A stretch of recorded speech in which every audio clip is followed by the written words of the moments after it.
TV news కి స్వాగతం. ముందుగా బులెటిన్ లో హెడ్లైన్స్. పాలమూరుకు అన్యాయం చేస్తే ఊరుకోను. రేవంత్ ప్రభుత్వంపై విరుచుకుపడిన ఎంపీ డీకే అరుణ.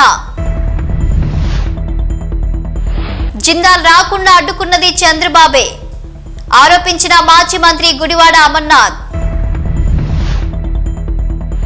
దావోస్ పర్యటన ముగించుకుని హైదరాబాద్ చేరుకున్న తెలంగాణ ముఖ్యమంత్రి రేవంత్ రెడ్డి ఘన స్వాగతం పలికిన అభిమానులు.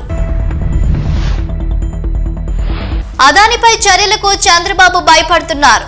జగన్ పాలనలో అదాని అవినీతి చేస్తున్నాడన్న చంద్రబాబు ఇప్పుడు నోరు మెదపరేందుకు? చంద్రబాబుకు వైఎస్ షర్మిల సూటి ప్రశ్న. పాలమూరుకు అన్యాయం చేస్తే ఊరుకోను అన్నారు ఎంపీ డీకే అరుణ. డిమ్డీ ఎత్తిపోతలకు ఏదుల నుంచి 1/2 టీఎంసీ వద్దే వద్దు అని ఆమె అన్నారు. కేబినెట్ నిర్ణయంపై పాలమూరులో ఎంపీ డీకే అరుణ గరం అయ్యారు. ఆ విషయంలో కేబినెట్ తీర్మానం నిధుల కేటాయింపును తప్పుబట్టారు ఎంపీ డీకే అరుణ. పాలమూరుకు అన్యాయం చేయాలని చూస్తే ఊరుకోనని, ఇప్పటికే పాలమూరు అప్రోచ్ మార్చి గత ప్రభుత్వం అన్యాయం చేసిందని, ఇప్పుడు ఈ జిల్లా వాడినే అని చెప్పుకునే రేవంత్ రెడ్డి కూడా అదే చేస్తున్నాడని విమర్శించారు. ఏదుల నుంచి 1/2 టీఎంసీ డిమ్డీకి తీసుకెళ్తే పాలమూరు రంగారెడ్డికి తీవ్ర అన్యాయం జరుగుతుందన్నారు. శ్రీశైలం బ్యాక్ వాటర్ నుంచి పాలమూరుకు 2 టీఎంసీల కేటాయింపు చేసి అందులోంచి కూడా మీరే తరలించకపోతే మా పాలమూరు ప్రాంతం ఎడారి అయిపోతుందని, ఈ విషయంలో గత టీఆర్ఎస్ ప్రభుత్వం ప్రయత్నిస్తే ఆనాడు మేము వద్దని వారించామని అన్నారు. ఇప్పుడు వచ్చిన కాంగ్రెస్ కూడా అదే తప్పు చేస్తుందని, ప్రభుత్వం ఈ నిర్ణయం మార్చుకోకపోతే ఊరుకునేది లేదని హెచ్చరించారు ఎంపీ డీకే అరుణ. 0.5 టీఎంసీ హాఫ్ టీఎంసీ తీసుకుంటామన్నారు. అది ఏమాత్రం కూడా సమంజసం కాదు. గతంలోనే దీన్ని మేము తీవ్రంగా ఆనాడు టీఆర్ఎస్ ప్రభుత్వంలోనే తీవ్రంగా వ్యతిరేకించాం. పాలమూరు ఎమ్మెల్యేలుగా పాలమూరులో ఉన్నటువంటి ఎమ్మెల్యేలు అందరం కూడా రోజు సంతకాలు చేసి ఇంటికి ఇక్కడ నుంచి నీళ్లు తీసుకోవద్దనేటటువంటి విధంగా ప్రతి ఒక్కరం కూడా సంతకాలు చేసి ముఖ్యమంత్రికి ఆనాడు ముఖ్యమంత్రి కేసీఆర్కి ఇచ్చినాము. దాన్ని ఆ రోజు దాన్ని విరమించుకొని ఆపేసిండ్రు. మళ్ళీ ఇప్పుడు కొత్తగా వచ్చినటువంటి కాంగ్రెస్ ప్రభుత్వం మళ్ళీ డిండి విషయాన్ని బయటికి తీసుకొచ్చింది. మళ్ళీ ఏదుల నుంచి 0.5 టీఎంసీ నీళ్ళని తీసుకోవాలనేటటువంటిది కేబినెట్లో తీర్మానం చేసిందని, దీనికి ఆమోదం తెలిపినటువంటిది పత్రికల్లో ప్రధానంగా వచ్చినటువంటి వార్త. దానికి 1700 కోట్లు కూడా కేటాయించినట్టు రాసినారు. ఇది ఏమాత్రం కూడా సమంజసం కాదు. మీరు వాళ్ళకి ఇంటికి తీసుకోండి నీళ్లు, బట్ డైరెక్ట్గా తీసుకోండి అప్రోచ్ ఛాలెంజ్. ఇక్కడ పాలమూరు రంగారెడ్డికి ఏదైతే అలొకేషన్ ఉందో దాంట్లోకెళ్ళి తీసుకోవడం వల్ల పాలమూరు రంగారెడ్డి ప్రాజెక్టుకు అన్యాయం జరుగుతుంది, పాలమూరు జిల్లాకు అన్యాయం జరుగుతుంది. రాష్ట్ర అభివృద్ధి కుంటుపడిపోయిందంటూ వైఎస్ఆర్సీపీ ప్రభుత్వంపై టీడీపీ తప్పుడు ఆరోపణలు చేసిందని, ఇంకా చేస్తూనే ఉందని అన్నారు మాజీ మంత్రి గుడివాడ అమర్నాథ్. జగన్ హయాంలో దావోస్ కు వెళ్లి ఎంఓయూలు చేసుకుని వాటిని రాష్ట్రంలో ప్రారంభం అయ్యేలా చేశామని, చంద్రబాబు చేసింది ఏమిటంటే జిందాల్పై తప్పుడు ప్రచారం చేసి జేఎస్డబ్ల్యూ ఏపీలో పెట్టాల్సిన 3.5 లక్షల కోట్ల పెట్టుబడులను రాకుండా తరిమేశారు. కేవలం గత ప్రభుత్వ హయాంలో వచ్చాయనే కారణంతో రాజకీయ కక్షతో ఏపీలో లక్షల కోట్లు పెట్టుబడి పెట్టే సంస్థను రాకుండా చేశారు. రాష్ట్ర అభివృద్ధి కుంటుపడిపోయిందంటూ వైఎస్ఆర్సీపీ ప్రభుత్వంపై తప్పుడు ఆరోపణలు చేశారు. తలసరి ఆదాయంలో 18వ స్థానంలో ఉన్న ఏపీ వైఎస్ జగన్ హయాంలో 15వ స్థానానికి చేరుకుంది. దేశంలో ఇండస్ట్రియల్ గ్రోత్ లో 11వ స్థానంలో ఉన్న ఏపీని 2024లో 9వ స్థానంలోకి తెచ్చాం. ఇది రాష్ట్ర అభివృద్ధి కాదా అంటూ ప్రశ్నించారు మాజీ మంత్రి గుడివాడ అమర్నాథ్. గతంలో మేము వెళ్ళిన తర్వాత కూడా వెళ్ళొచ్చినప్పుడు చెప్పాం,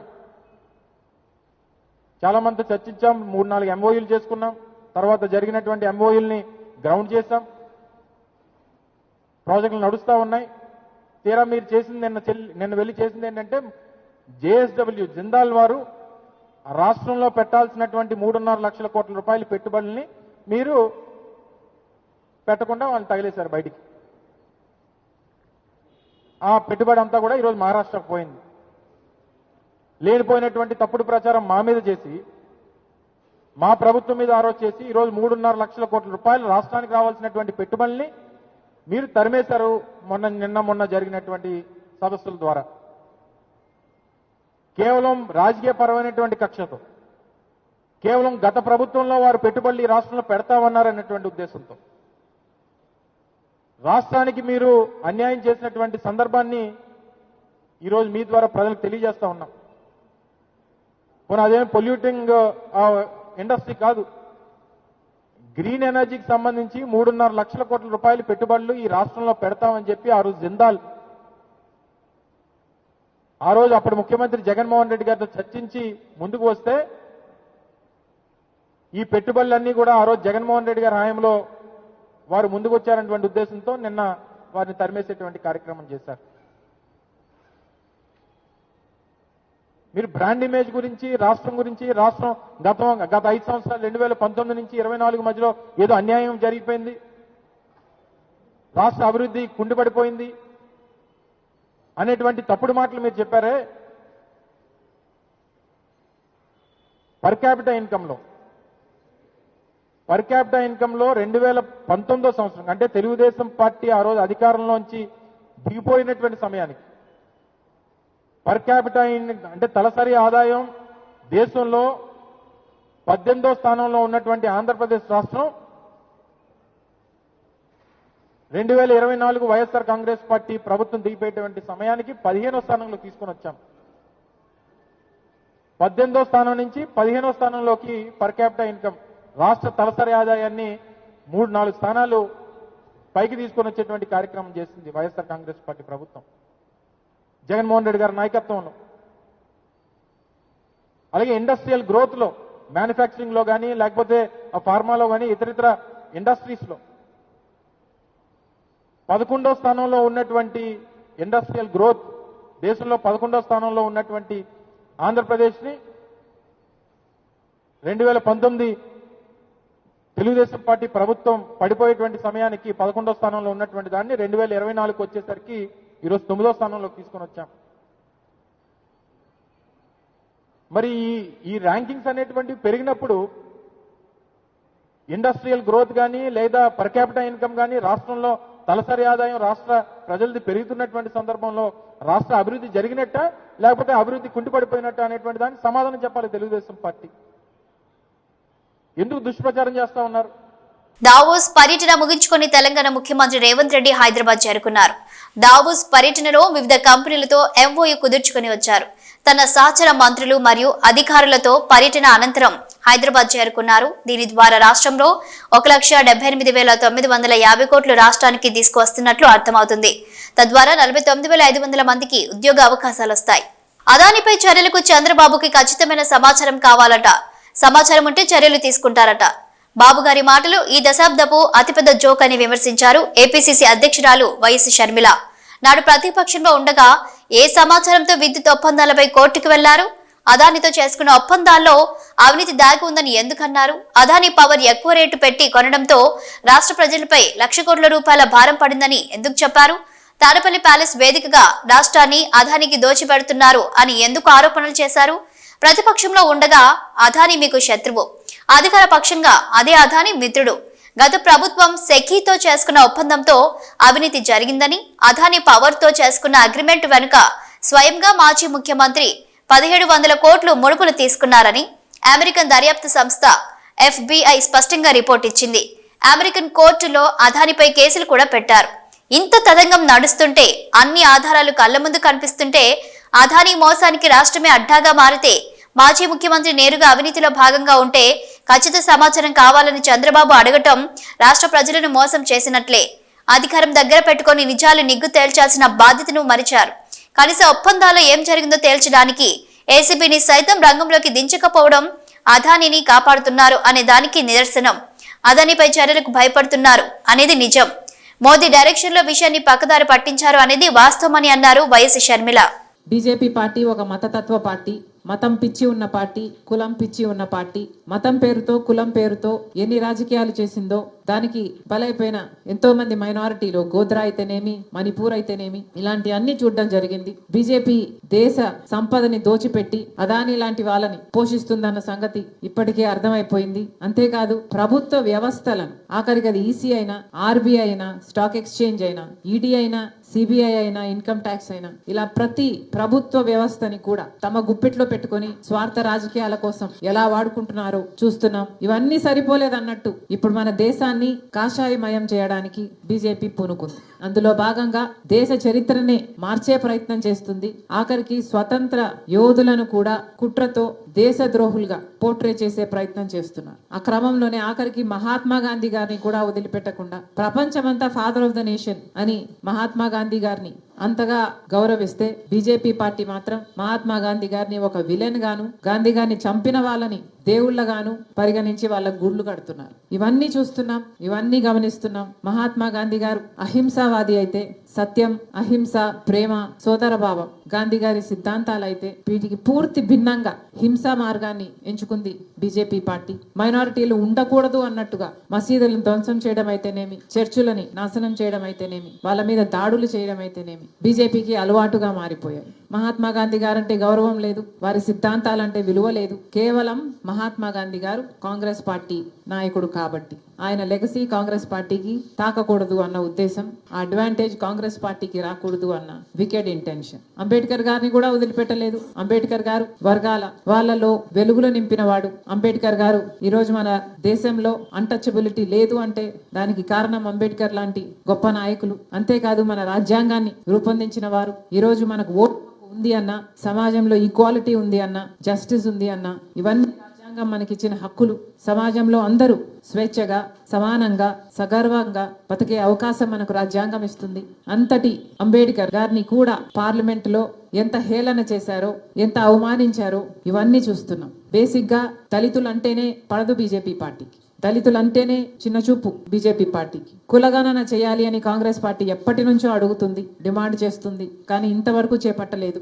ఇలా అనేక రకాలుగా దళితులనైతేనేమి, దేశ ప్రజలనైతేనేమి, రాజ్యాంగాన్నైతేనేమి నాశనం చేసే ప్రయత్నం చేస్తుంది బీజేపీ పార్టీ. అందుకనే ఈ రోజు కాంగ్రెస్ పార్టీ ఈ పోరాటాన్ని చేపట్టింది. విచిత్రం ఏమిటంటే మన రాష్ట్రంలో బీజేపీ పార్టీ ఎక్కడో లేదు. బీజేపీ పార్టీ బాబు, జగన్, పవన్ వీళ్ళల్లోనే ఉంది. మన రాష్ట్రంలో ఎంతమంది ఎంపీలు ఉంటే అంతమంది బీజేపీ పార్టీకే మద్దతు ఇస్తున్నారు. అది తెలుగుదేశం కానివ్వండి, వైసీపీ కానివ్వండి, చంద్రబాబు గారైనా, జగన్ గారైనా, పవన్ కళ్యాణ్ గారైనా, వివిధ పార్టీల్లో ఉండి కూడా బీజేపీ ఇంత ఘోరంగా చేస్తున్నా కూడా ఈరోజు అదే పార్టీకి మద్దతు ఇస్తూ అదే బీజేపీ పార్టీకి గులాంగిరి చేస్తున్నారు. అందుకే ఈరోజు కాంగ్రెస్ పార్టీ మీ అందరి మద్దతు కూడా కూడగట్టుకుని ప్రెసిడెంట్ గారికి ఒక రెజల్యూషన్ పంపించి అమిత్ షా గారు రిజైన్ చేసేటట్టు, బీజేపీ పార్టీ క్షమాపణ చెప్పేటట్టు ఒక రెజల్యూషన్ కూడా ఈరోజు పాస్ చేయాలని నిర్ణయించి మీ అందరినీ ఆహ్వానించడం జరిగింది. మరొకసారి వచ్చిన ప్రతి ఒక్కరికి మనస్ఫూర్తిగా స్వాగతం, మనస్ఫూర్తిగా కృతజ్ఞతలు. Thank you. AP deputy CM Pawan Kalyan Singapore consulate general Edgar Pang సమావేశం. AP deputy CM Pawan Kalyan Singapore consulate general Edgar Pang కలిశారు. సంయుక్త అభివృద్ధి, పరస్పర సహకారం వంటి అంశాలపై చర్చలు ఎడ్గర్ పాంగ్, పవన్ కళ్యాణ్ మధ్య జరిగాయి.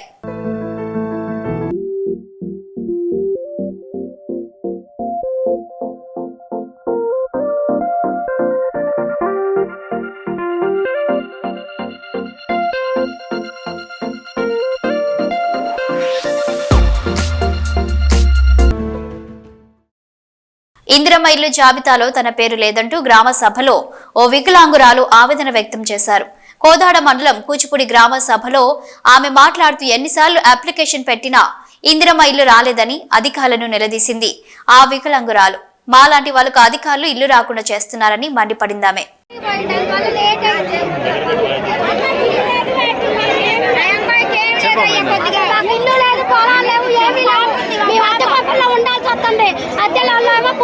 ఖాళీ చేస్తున్నారు. అసలు మాలాంటి వాళ్ళకి ఎప్పుడో ఇల్లు రావాలి, రాకుండా చేశారు ఊరు పెద్ద మనుషులు అందరు కలిసి. ఏం చేయాలి అందరికి చెప్పా కూడా, మీడియాలో కూడా ఇచ్చా కూడా నేను ఆదుకునే వాళ్ళే లేరు. అసలు నాకు పాప కూడా వికలాంగులు పాప కూడా పుట్టింది. ఆ పాపని ఎట్ట చదువుకోవాలి, ఎట్ట పెంచుకోవాలి, ఎట్ట చేయాలి. మాలాంటి వాళ్ళకి ఇల్లు ఇప్పిద్దామని లేదు. అసలు ఎక్కడికెక్కడ తిరిగా నేను చదువుతాయన్ని కలెక్టర్ ఆఫీస్ కూడా పెట్టాను మీరు అప్లికేషన్, మరి కోదాట మున్సిపల్ ఆఫీస్ లో పెట్టి అప్లికేషన్, మరి సూర్యాపేట జిల్లాలో పెట్టి అప్లికేషన్. అవన్నీ నా కార్డు పనులు కూడా ఇప్పుడు తెచ్చాయన్ని చూపిద్దామని తెచ్చాయన్ని. అసలు ఓట్లు అయితే కావాలి, ఏ మాయ అయితే మమ్మల్ని అయితే ఆదుకునే వాళ్ళు లేదనమాట. కరీంనగర్ జిల్లా జమ్మికుంటలో సీఐ మరియు ఓ వ్యక్తి మధ్య ఫోన్ కాల్ ఆడియో ఒకటి వైరల్ గా మారింది. ఓ సీఐ మరో వ్యక్తికి సంబంధించి దాదాపు 10 నిమిషాలు నిడివి ఉన్న ఆ వీడియో జిల్లా వ్యాప్తంగా ఇప్పుడు చర్చనీయాంశంగా మారింది. తనపై పెట్టిన అట్రాసిటీ కేసులో 3 లక్షలు తీసుకుని కూడా ఎందుకు కేసు నమోదు చేశావంటూ సదరు వ్యక్తి సీఐని అడగడం సంచలనంగా మారింది. బాత్రూంలో డబ్బులు పెట్టేటప్పుడు తాను వీడియో రికార్డు చేశానని, దాన్ని మీ ఉన్నత అధికారులు మీడియాకు పంపిస్తానంటూ సీఐని హెచ్చరించాడు. కాపాడాలంటూ లక్షలు ఇచ్చినా కేసు పెట్టావంటూ సీఐతో వాగ్వాదానికి దిగాడు. సీఐ మాత్రం స్టేషన్ కు రా అన్న విషయాలు వివరంగా మాట్లాడుకుందామంటూ నెమ్మది స్వరంతో సమాధానం చెప్తున్నట్లు ఆడియో ద్వారా తెలుస్తుంది. ఈ సంభాషణకు సంబంధించిన ఆడియో తాజాగా బయటకు రాగా సంచలనం సృష్టిస్తోంది. సోషల్ మీడియాలో తెగ వైరల్ గా మారింది. మరోవైపు ఈ ఆడియో వ్యవహారం డిపార్ట్మెంట్ ఉన్నత అధికారుల దృష్టికి వెళ్లినట్లు తెలుస్తోంది. హలో పోలీసులో ఉన్నాను. ఎక్కడ సార్? నేను బయట ఉన్నాను. Listen to me. క్రికెట్ దగ్గర ఉన్నారండి. వినండి ముందుగా ఏమైందో చెప్పండి. నీకు చెప్తున్నాను. ఆ రోజు మీ బాత్రూమ్ లో తీసుకొచ్చి 3 లక్షలు పెట్టాను చూసిరా? అది 3 లక్షలు ఎవరు? వినండి. హలో, ఎవరు పెట్టారండి?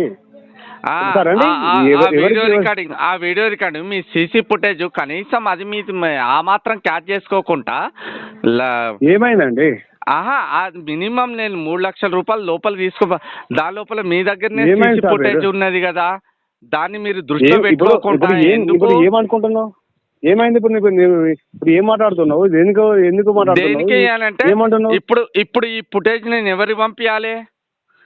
ఎవరి ఫుటేజ్ ఎవరికి పంపిస్తావు? నేను మీకు 3 లక్షల రూపాయలు ఇచ్చినటువంటి అంశము వినండి. ఇప్పుడు మీడియా డిస్ప్లే చేయాలా? ఒకసారి ఎందుకు అది కాదు సార్, వేరే ఇప్పుడు ఏం మాట్లాడుతున్నావు? ఏమైంది? ఎందుకు మాట్లాడుతున్నావు? ఇవన్నీ పిట్ల కథలు వద్దు కానీ గౌరవనీయ సబ్ ఇన్స్పెక్టర్ పోలీస్, మీరు ఆ రోజు తీసుకున్నటువంటి అసలు మీరు అన్ని చూసారు కానీ నా మీద పెన్ను పెట్టుకున్నా అది అంతా క్యాప్చర్ చేస్తాందని కనీసం జ్ఞానం లేకుండా 3 లక్షల రూపాయలు లంచం తీసుకుంటారు. ఎట్లా 3 లక్షలు తీసుకున్నాను? బాజాప్తా ఒకసారి నువ్వు చూపెట్టాడు కాదు. ఇప్పుడు నేను మీడియాకి రిలీజ్ చేస్తున్నా. నేను మీ బాత్రూమ్ ఏమైందో చెప్పరండి. ఇవన్నీ కాదు రవిభాయ్,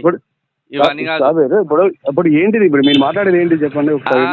మరి రవిభాయ్ నువ్వు నన్ను ఏమో హెచ్చరించుతావు.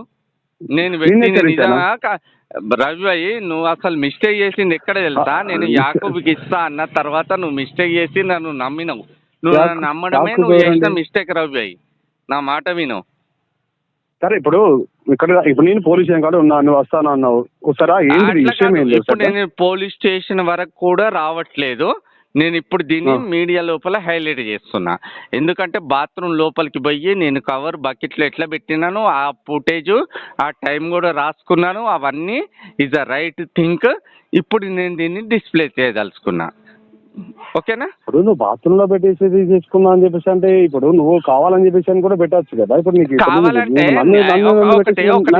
చాంబర్ లోపల అన్నోన్ పర్సన్ ఎట్లా నువ్వు టాయిలెట్ పోస్తావు అని చెప్పేసి అంటే పోతావు అని చెప్పేసి ఇప్పుడు మీరు దేనికోసం మాట్లాడుతున్నారు అండి? దేని గురించి అంటే రవిభాయ్ నా దగ్గర ఎవరు లేరు. ఏందో చెప్పండి. ఇప్పుడు ఏందో చెప్పండి అనకు. ఇవన్నీ అదు అని పిట్ట కథలు. అదే సాబీర్ భాయ్, నీకు ఏం కావాలి? ఇప్పుడు నువ్వు ఏం మాట్లాడదలుచుకున్నావు? సరే, ఒక కృష్ణారావు గారిని తీసినావు. ఆ టైం కృష్ణారావు గారు వచ్చి మాట్లాడిపిస్తున్నావు.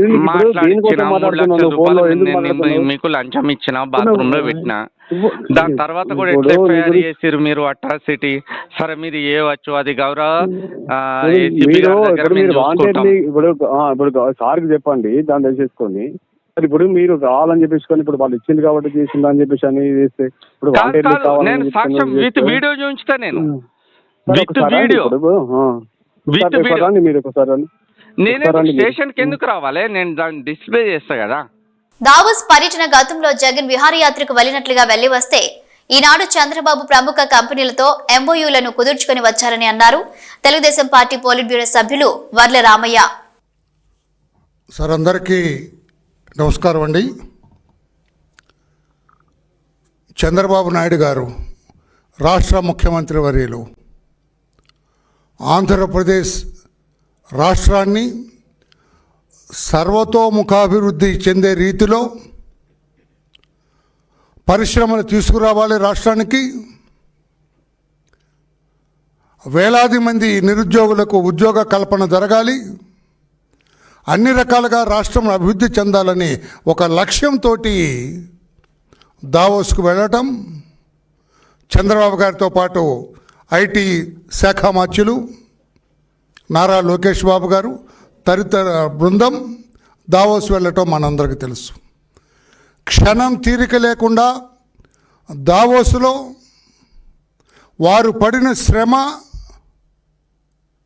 వాళ్ళ ఆరాటం, వాళ్ళ అభిమతం అంతా కూడా రాష్ట్రానికి పెట్టుబడులు తీసుకురావాలి, పరిశ్రమలు తీసుకురావాలి, నిరుద్యోగ బిడ్డలకి ఉద్యోగ కల్పన జరిపించాలి, రాష్ట్రాన్ని అన్ని రకాలుగా అభివృద్ధి చెందే రీతిలో చూడాలనేది వారి తపన.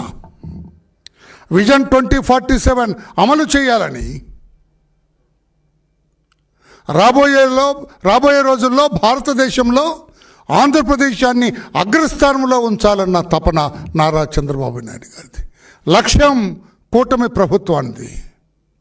లోకేష్ బాబు గారు కూడా తనకున్న శక్తియుక్తులన్నీ, తనకున్న జ్ఞానం మొత్తాన్ని కూడా అక్కడ పెట్టి రాష్ట్రంలో పెట్టుబడులు తీసుకురావడానికి పడుతున్న తపన అభినందనీయం, వర్ణనాతీతం అని చెప్పి కూడా నేను తెలియజేస్తున్నా.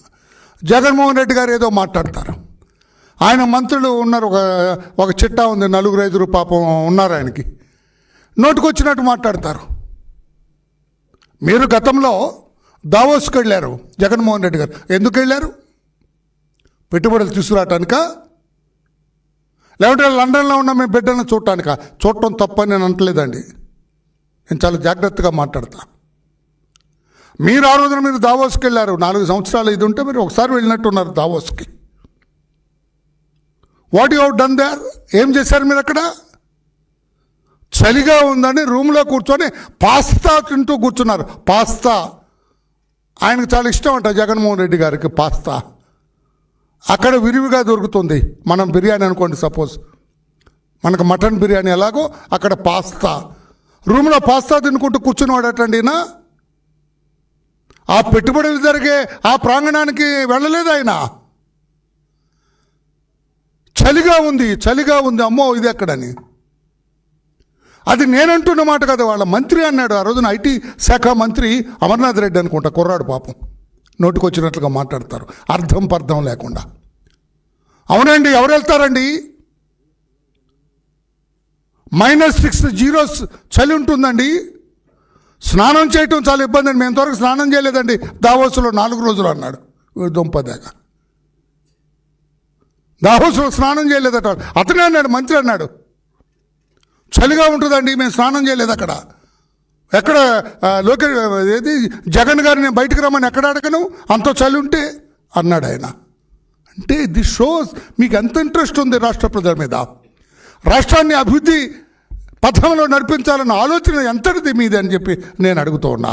ఈ రోజున -6 ఉంది అక్కడ. చలిలో వణుకుతూ కూడా ఆ వయసులో చంద్రబాబు నాయుడు గారు క్షణం తీరిక లేకుండా పెట్టుబడులు రండి అని చెప్పి పెట్టుబడిదారులకి ఆయన మాట్లాడటం, ఎక్కే గడప దిగే గడప. ఆయన కలవటానికి ఎంతమంది పెట్టుబడిదారులు పరుగులు తీశారు. Bill Gates, I'm very happy to see you mister CBNG అన్నారు ఆయన. మిమ్మల్ని ఎవరు అన్నారా? జగన్ గారు మీరు వస్తే దూరంగా వెళ్ళారు, ఎక్కడ కమిషన్లు కొడతారోనని.